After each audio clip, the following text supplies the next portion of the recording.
ঢাকার বাইরে নির্জন এক লোকেশনে হচ্ছে মালিক সিনেমার শুটিং। অনেকটাই গোপনে চলছিল শুটিং, কিন্তু পর্দার আড়ালের ঘটনা আর বেশি দিন লুকানো যায় না। অন্তর্জালে ফাঁস হওয়া কিছু দৃশ্য দর্শকদের কৌতূহল বাড়াচ্ছিল।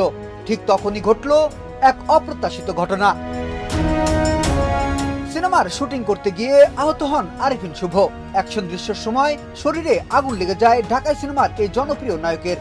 পরিকল্পনা ছিল শরীরের নিচের অংশ আগুন লাগবে শুধুমাত্র অভিনয়ের স্বার্থে, কিন্তু ক্যামেরা ঘুরতেই আগুনের শিখা যেন নিজের খেয়ালে আচরণ করতে শুরু করে।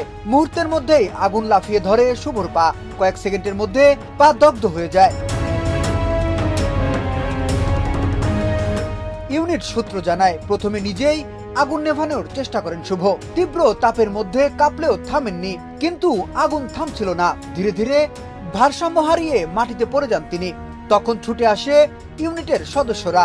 মুহূর্তের মধ্যেই আগুন নিভে যায়, কিন্তু শুভর পা দগ্ধ হয়ে যায়। ঘটনার পর শুটিং বন্ধ করতে চেয়েছিলেন পরিচালক সাইফ চন্দন, কিন্তু শুভ নড়ে উঠতেই দেননি পরিচালককে। প্রাথমিক চিকিৎসা নিতেই তিনি আবার ক্যামেরার সামনে দাঁড়ান। সেই দিনের শুটিং শেষ না করে ফিরে যেতে চাননি।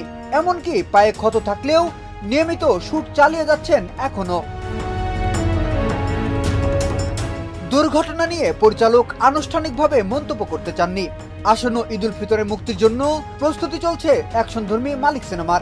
এখানে আরিফিন শুভর বিপরীতে অভিনয় করছেন বিদ্যা সিনহা মিম। চিত্রনাট্য লিখেছেন সিদ্দিক আহমেদ। বিনোদন ডেস্ক, শোবিজ 24।